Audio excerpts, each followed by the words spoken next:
이제 우리 함께 하나님 말씀 보시겠습니다. 오늘 우리에게 주신 하나님 말씀은 구약 성경 제 창세기 3장 15절 말씀입니다. 제가 가지고 있는 성경책에는 구약 성경 제 4페이지에 있습니다. 창세기 3장입니다. 3장 15절 말씀. 창세기 3장 15절, 오늘 거룩한 주일 하나님 앞에 예배드리는 우리 무리에게 허락하신 살아계신 하나님의 말씀입니다. 우리 다 함께 한 절 말씀을 합독하여서 읽겠습니다. 내가 너로 여자와 원수가 되게 하고 내 후손도 여자의 후손과 원수가 되게 하리니 여자의 후손은 내 머리를 상하게 할 것이요 너는 그의 발꿈치를 상하게 할 것이니라 하시고 아멘. 창세기 3장 15절 이 말씀, 원시 복음이라고 흔히 불려지는 이 말씀으로 이 땅에 오신 이후 이 시리즈의 첫 번째 말씀을 함께 나누려고 합니다. 사사기 말씀을 잠시 멈추고 이 땅에 오신 예수 그리스도를 돌아보는, 생각하는 그런 시간을 가지려고 하는 이유를 아시겠죠? 지금 그런 때가 됐습니다. 성탄의 때. 이 성탄의 때에 우리를 위해 땅에 오신 예수 그리스도, 그 이 땅에 오신 이유를 함께 돌아보고 묵상하고 그가 오신 이유를 우리의 삶에서 완전히 이루어내는 복된 우리 모두가 되기를 주의 이름으로 소망합니다. 제가 잠시 기도하겠습니다. 살아계신 하나님, 말씀하여 주옵소서. 우리에게 보여주시고 들려주시고 깨닫게 해주셔서 우리의 삶이 주님의 말씀을 따라 주님의 뜻을 이루어가는 거룩하고도 복된 삶이 되게 해 주시옵소서. 성령님 우리를 주장해 주시옵소서. 예수 그리스도 이름으로 기도하옵나이다. 아멘. 사랑하는 성도 여러분, 이 예배를 통해서 우리를 살려주시는 우리 주님의 사역, 그 사역으로 말미암아 살아나는 놀라운 역사가 있기를 주님의 이름으로 축복합니다. 이 예배를 통해서 우리 하나님의 간절한 열망대로 우리의 삶 속에 우리 안에 하나님의 거룩한 나라가 회복되기를 주님의 이름으로 축복합니다. 예수 그리스도께서 이 땅에 오셨습니다. 하나님이신 그분이 급기야는 사람의 몸을 입고 이 땅에 우리를 찾아오셨습니다. 우리 피조물들의 세계로, 우리 인생 가운데로 우리 주님이 찾아오셨습니다. 그런데 그가 그렇게 오셔야만 하셨던 이유를 여러분 아십니까? 그 이유는 무엇 때문이었습니까? 왜 그가 오셨습니까? 그는 하나님이신데 어쩌다가 하나님 되신 것이 아니고 처음부터 하나님이셨는데, 심지어는 어떻습니까? 온 만물이 그가 없이는 하나도 된 것이 없다 하는 그는 창조의 주이신데, 그러니까 모든 만물과 우리 모든 인생의 참 주인이 되시는 분이신데 왜 그런 분이, 왜 그가 그의 소유된 우리 피조물들의 세계로 찾아오셨습니까? 우리는 기계적으로 그렇게 합니다. 우리는 기계적으로 그렇게 고백합니다. 우리의 죄 때문입니다. 우리의 죄가 그렇게도 지독했습니까? 하나님이 사람이 되어 오시도록 우리는 어떻게 하다가 그렇게 죄덩어리가 되어버렸습니까? 그리고 그 죄는 그렇게도 강력한 권세였습니까? 하나님이 직접 오셔야 할 만큼 그 정도였습니까? 그리고 그 죄가 도대체 우리 안에서 어떤 일을 했기에 하나님이 친히 우리 피조물들의 세계를 찾아오셔서 그가 직접 그 죄를 다스리려고 하셨던 것입니까? 여러분, 이걸 해결해야 합니다. 여러분, 이걸 먼저 깨달아야 합니다. 이것이 깨달아져야 합니다. 그래야 하나님이신 그분의 성육신하신 그 뜻을 우리의 삶 속에서 우리가 실현해낼 수 있을 것이기 때문입니다. 그래서 저는 처음 그때를 들여다보고 싶습니다. 하나님은 그의 말씀으로 천지와 만물을 창조하셨습니다. 여러분 그 순서를 기억하십니까? 주일학교를 좋은 데 다니신 분들은 아마 주일학교 다닐 때 외웠을 거예요. 제일 먼저 뭐죠? 첫째 날. 주일학교 안 나오셨어요? 제일 먼저 뭐였죠? 빛을 창조하셨고, 둘째 날 뭐였습니까? 더 안 할게요. 궁창을, 하늘을 창조하셨습니다. 인생은 몇 번째입니까? 인생의 순서는 여섯째 날의 순서였습니까? 그런데 성경을 보십시오. 신약 성경 에베소서에서 사도 바울이 1장 4절에 이렇게 말씀한 바가 있습니다. 곧 창세 전에, 창세의 때 천지와 만물을 창조하시는 그때가 있기 전에, 여기 에베소서 1장 4절 말씀은 정말 놀라운 말씀입니다. 곧 창세 전에 그리스도 안에서 우리를 택하셨다. 그렇게 고백합니다. 온 세계 창조 전에 우리 하나님이 우리를 선택하셨다 합니다. 그리고 같은 성경 에베소서 1장 5절에 보면 이렇게 말씀합니다. 그 기쁘신 뜻대로 그가 작정하신 바가 있어요. 그가 계획하신 바, 그의 뜻이 있었어요. 그 뜻대로 우리를 예정하셨다. 미리 우리를 계획하셨고 작정하셨다. 그렇게 말씀하고 있습니다. 여러분 이게 어떤 의미일까요? 창세기의 첫째 날부터 이어지는 모든 창조의 사역, 그 모든 하나님의 창조의 역사들은 철저하게 하나님의 계획을 따라 하나님의 뜻하신 바대로 하나씩 하나씩 다 이루어진 그런 사역들이었습니다. 그러니까 그날 우리 하나님이 그 마음 내키는 대로 하나님께서 이것저것을 그렇게 창조하셨던 것이 아니었다는 말입니다. 처음부터 하나님의 특별한 작정과 그 계획을 따라 아주 치밀하게 하나님께서 창조하셨습니다. 하나씩 창조하시면서 하나님께서 보시기에 좋았더라 하셨던 이유가 바로 이것 때문이었습니다.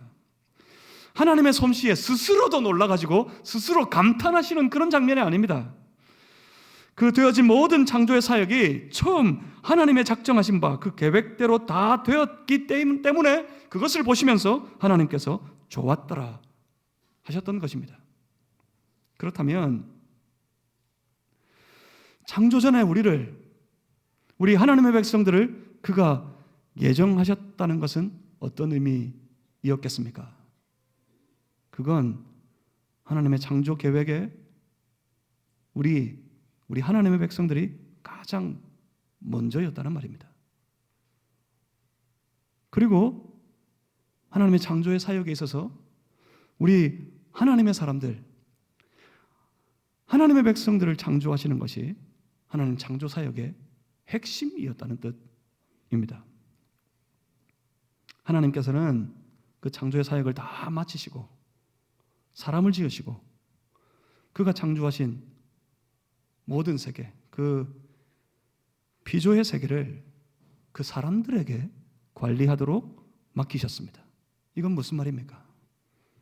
하나님은 처음부터 그렇게 작정하셨어요. 하나님은 처음부터 그걸 원하셨어요. 하나님은 처음부터 하나님의 사람들에 의해 관리되어지는 이 세계를 원하셨던 것입니다. 어떤 세계입니까? 인생이 마음대로 주관하는, 스스로 주인되어 제 마음대로 살아가는 저들만의 세상이었습니까? 이게 자꾸 문제예요. 이게 하나님의 창조의 질서를 깨뜨리는 거예요. 하나님은 동산에 사람을 두시고 그 동산을 그 사람들이 관리하게 하시되 동산 한가운데 그 인생이 결코 넘어서는 안 되는 선, 깨어서는 안 되는 질서로서 선악과 나무를 두셨습니다. 그리고 그 나무 열매 먹는 것을 금지하셨습니다. 이것이 동산의 질서였습니다. 인생은 선악과 열매를 보며 하나님을 생각해야만 했습니다.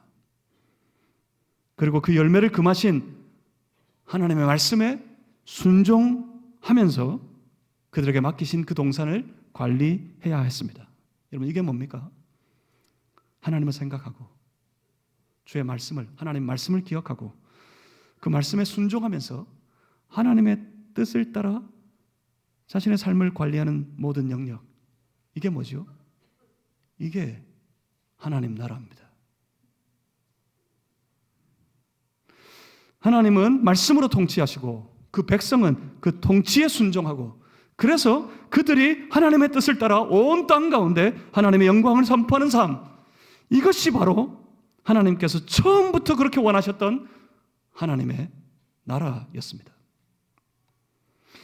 그래서 하나님께서는 집요하게 하나님의 사람들에게 땅에 충만하기를, 그 땅을 정복하기를, 땅을 다스리기를 명령하셨던 겁니다. 창조의 때 그렇게 말씀하셨고요, 바벨탑의 사건으로 그렇게 되게 하셨고요, 홍수 심판 이후에도 하나님은 집요하게도 하나님의 사람들로 온 땅에 충만하기를 선포하셨습니다. 그 이유는 그들 하나님의 사람들로 인해 온 세계 가운데 하나님의 통치가 이루어지는 저 세상과 구별된 거룩한 하나님의 나라를 원하셨기 때문이었습니다. 그렇지만 그럼에도 불구하고 우리 인생은 결국 그 하나님의 뜻을 따르기보다 스스로 죄를 선택했습니다. 인간이 죄를 선택하는 과정을 여러분 기억해 보십시오.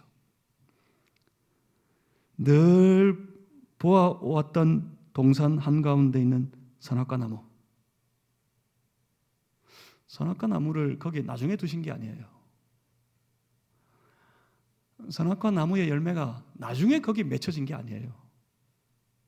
그 선악과 나무는 처음부터 거기 다 볼 수 있도록 한가운데 거기 있었습니다. 그 나무를 볼 때마다 그 인생은 뭐 어땠을 것 같습니까? 그 나무를 보면 모든 것을 다 누리는 중에 마치 제 것처럼 다 누리며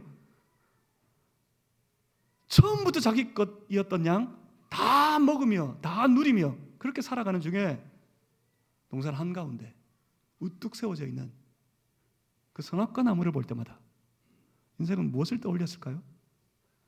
당연히 하나님 떠올렸습니다. 그들은 무엇을 생각했을까요? 당연히 하나님의 말씀을 생각했습니다. 그리고 그들은 어떻게 했습니까? 그때 그들은 하나님의 말씀에 순종했습니다. 하지만 어느 날 갑자기 끼어든 죄악의 권세, 사탄의 유혹 때문에 인생은 결국 넘어지고 맙니다. 그들의 실패, 그 인생의 그 치명적인 실패가 무엇 때문이었겠습니까? 선악과 나무의 열매 때문입니까? 선악과 나무의 열매가 너무 먹음직도 하고 그 열매가 너무 보암직도 하고 지혜롭게 할 만큼 탐스러웠기 때문에 문제였습니까? 왜 하필 그렇게 맺혀가지고, 왜 하필 그렇게 생겨가지고 그 보암직하고 먹음직스럽고 지혜롭게 할 만큼 탐스럽기도 한 그 모습으로 거기 딱 서 있어가지고 어쩔 수 없이 그거 먹을 수밖에 없게 그렇게 된 것이었습니까? 사실 그 열매는 처음부터 그랬어요. 하나님 말씀에 순종할 때 그 나무를 보며, 그 나무의 열매를 보며 하나님 말씀을 떠올렸을 때 처음부터 그랬어요. 보암직하고 먹음직스럽고 지혜롭게 할 만큼 탐스럽고 그랬어요. 하지만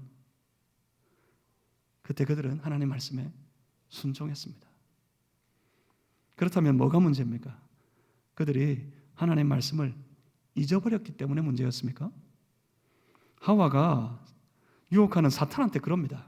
뭐라고 그랬습니까? 하나님께서 동산 나무의 모든 열매는 다 먹게 하셨지만 동산 가운데 있는 저 나무의 열매는 먹지 말라 하셨다. 무슨 말입니까? 그러니까 하와는 여전히 하나님의 말씀을 기억하고 있었다는 말입니다. 그런데 왜 넘어졌어요? 어쩌다가 넘어졌어요? 여러분, 이게 문제입니다. 사탄의 유혹, 그 유혹은 곧장 우리의 내면을 주장하게 됩니다. 사탄의 유혹은 우리의 내면을 파고듭니다. 그리고 그 유혹은 우리의 내면을 주장합니다.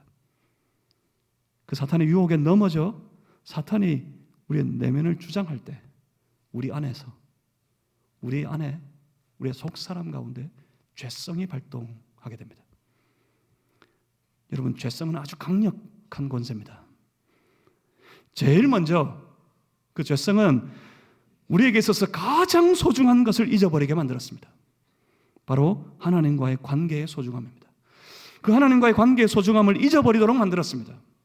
그리고 그 죄성은 우리에게 하나님을 잊어버리고 오히려 아주 담대하게 만들어줍니다. 우리에게 용기를 줍니다. 하나님과의 관계 속에 있을 때 그 하나님을 경외할 때는 결코 할 수 없었던 일, 결코 하지 못했던 그 일을 행할 수 있게 만들어버립니다. 그게 뭡니까? 그게 거절하는 겁니다. 하나님의 말씀을 거절하고 하나님의 말씀을 외면하게 만듭니다.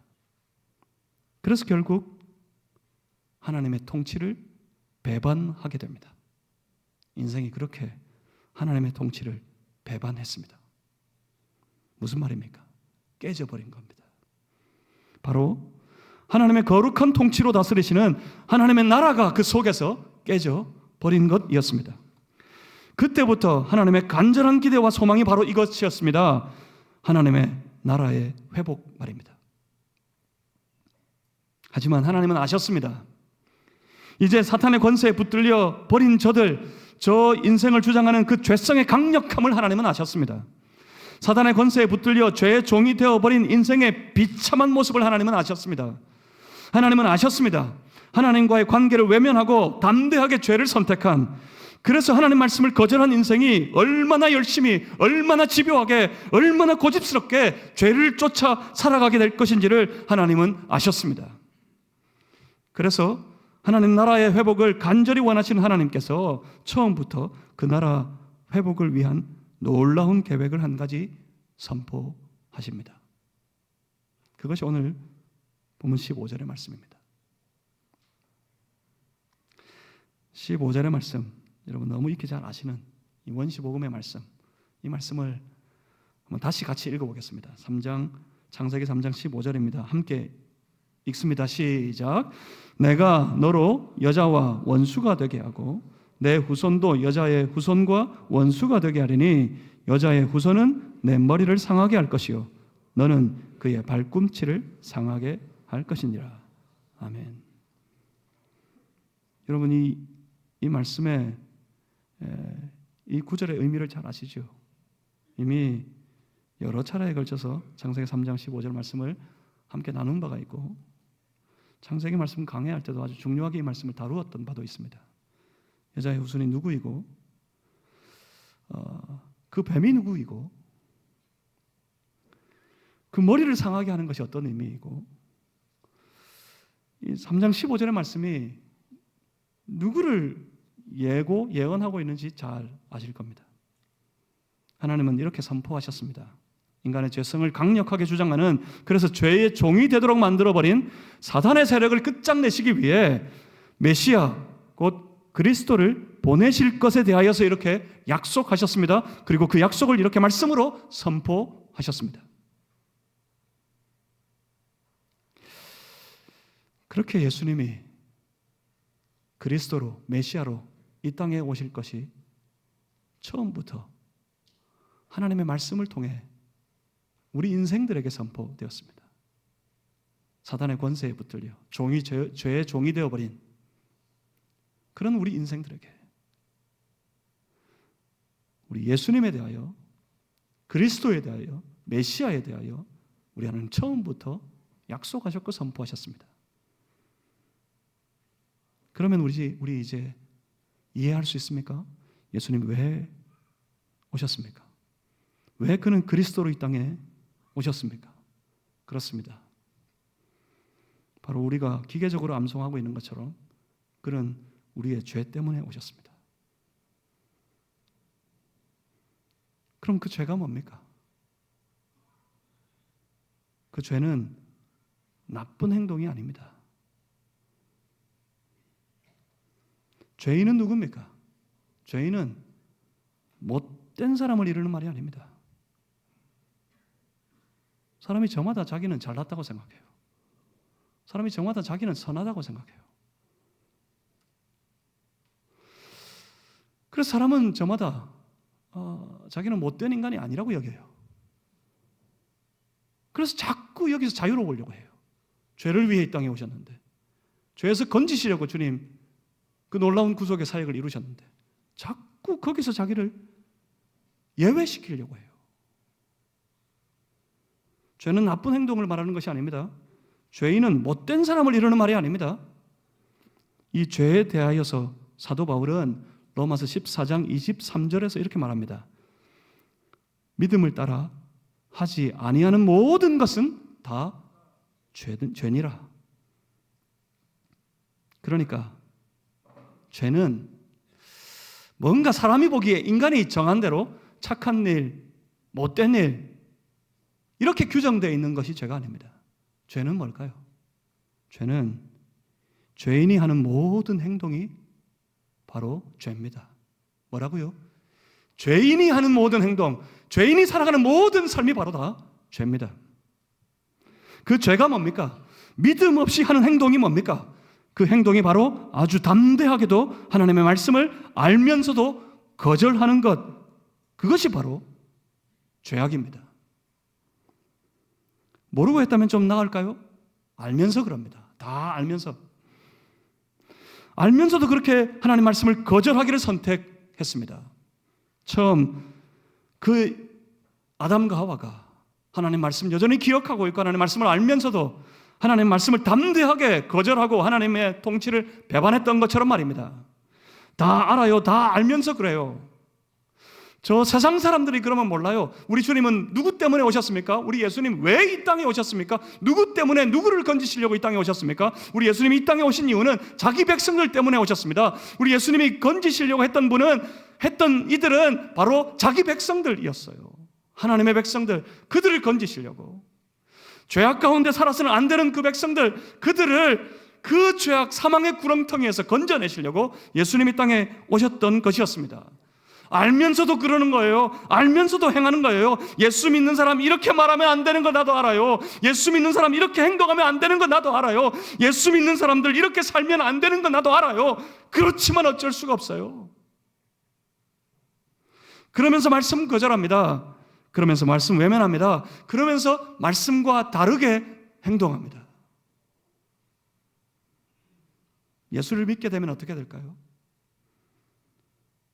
죄에서 우리 자기 백성들을 건지시기 위해 이 땅에 오신 예수 그리스도, 이 땅에 사람의 몸을 입고 오셔서 자기 백성들의 모든 죄를 대신 지시고 그 고난의 길, 그 저주의 십자가에 달려 죽으신 예수 그리스도, 사흘 만에 부활하시고 오신 그대로 승천하신 예수 그리스도, 분명히 약속하시기를 다시 올 것이다. 그렇게 약속하신 예수 그리스도, 그 예수를 믿으면, 그 예수의 모든 하신 일을, 그의 사역을 믿으면 어떻게 되는 걸까요? 예수를 믿으면 바로 이게 깨집니다. 예수를 믿음으로 하나님과의 거룩한 관계가 다 회복되면 가장 기본적으로 그 하나님의 사람들의 마음속에 그 하나님을 향한 경외하는 마음, 하나님을 향한 그 거룩한 두려움이 그 마음속에 깨어나게 됩니다. 하나님이 두려워요. 하나님 말씀 외면하는 게 두려워요. 하나님 말씀 배반하는 것이 두려워요. 그래서 그들은 하나님 말씀 한 절 한 절을 아주 두렵게, 아주 조심스럽게 받아들입니다. 그리고 또한 동시에 예수를 믿음으로 말미암아 하나님과의 거룩한 관계가 회복된 사람은 하나님을 기뻐하게 됩니다. 그래서 하나님의 말씀 따르는 일이 기쁩니다. 하나님 말씀에 순종하는 삶이 그들의 기쁨이 됩니다. 하나님을 사랑하기 때문입니다. 그래서 예수를 믿는 사람은 두려움으로, 그리고 또한 동시에 기쁜 마음으로 기쁘게 하나님의 말씀을 따르고 하나님의 말씀에 순종하는 사람이 됩니다. 무슨 말입니까? 하나님의 통치가 그 예수 믿는 사람을 통해 회복된다는 말입니다. 죄로 말미암아 깨졌던 하나님의 통치, 예수를 믿음으로 말미암아 그 안에 회복된다는 말입니다. 이게 어떤 의미입니까? 하나님의 통치가 회복되었어요. 이게 뭡니까? 바로 하나님의 나라가 회복되는 겁니다. 무엇 때문에요? 우리 주 예수 그리스도께서 이 땅에 오셔서 이루신 그 구속의 사역의 완성을 통해서 우리 안에 이루어진단 말입니다. 예수를 믿으면 우리 안에 하나님의 나라가 회복되는 겁니다. 여러분, 이걸 명심하시길 바랍니다. 여러분, 이걸 깨달으셔야 합니다. 예수님이 이 땅에 오신 이유, 그 이유는 하나님의 간절한 기대와 소원대로 다시 이 땅에 우리의 삶 속에, 하나님의 백성들의 삶 속에 거룩한 하나님의 나라가 회복되기를 원하신 일, 그 일이 우리 안에 이루어진다는 말입니다. 우리 안에 이루어져야 된다는 말입니다. 예수를 믿으면 우리 안에 하나님의 나라가 회복되어야 하는 것입니다. 여러분, 이걸 믿음으로 고백하실 수 있게 되기를 주님의 이름으로 축복합니다. 이 성탄의 때에 우리 깊이 예수의 오심을 생각하는 그런 시간들이 되었으면 좋겠습니다. 그가 이 땅에 오신 이유, 바로 그 거룩한 하나님의 나라를 우리 안에 온전하게 매일매일 우리의 삶 속에 이루어가는 그런 성도가 되실 수 있기를 주님의 이름으로 소망합니다. 그래서 이번 성탄절 2025년도 말미에 또 찾아오는 이 성탄절이 그냥 기계적으로 아무런 의미도 없이 기쁘다 구주 오셨네를 노래 부르는 저 세상 사람들처럼 말고, 올해 2025년도에 우리가 맞이하는 성탄절, 우리 하나님의 사람들, 그리스도인들이 맞이하는 이 성탄절이 여러분의 삶 속에, 우리의 삶 속에 하나님의 나라를 회복하는 결정적인 계기가 되시기를 주님의 이름으로 축복합니다. 하나님을 경외하고 하나님을 사랑하고 주님 말씀을 기억하고 두려운 마음으로, 기쁜 마음으로 그 말씀에 복종하고 그 말씀에 순종하며, 그렇게 하나님의 거룩한 통치가 우리의 삶 속에 이루어지고, 그렇게 조금씩 더 하나님의 나라가 되어가는 우리의 삶, 그런 삶이 여러분 안에 회복되는 그런 계기가 될 수 있기를 이 성탄절이 다시 한번 주님의 이름으로 축복합니다. 기도하겠습니다. 살아계신 아버지 하나님, 아무런 뜻 없이, 의미 없이 매년 맞이하는 연례 행사처럼 이런 일 저런 행사 다 하면서 그냥 스쳐 지내버리는 그런 성탄절이 또다시 되지 아니하도록 하나님 우리를 붙들어 주시옵소서. 이 성탄절을 맞이합니다. 주님이 이 땅에 오신 그날을 되돌려보고 생각해보는 그런 절기를 우리가 맞이하게 됩니다. 주님이 이 땅에 오신 이유 깊이 생각하고, 주님이 이 땅에 오셔야만 했던 그 이유, 그 목적을 결단코 우리의 삶 속에 주 예수를 그리스도로 믿는 우리의 인생 가운데 이루어내는 그런 삶이 다 될 수 있도록 주여 우리를 주장하여 주시옵소서, 우리를 붙잡아 주시옵소서, 우리를 깨워 주시옵소서, 우리를 살려 주시옵소서. 예수 그리스도 이름으로 기도하옵나이다. 아멘. 함께 찬양합니다. 찬송가 80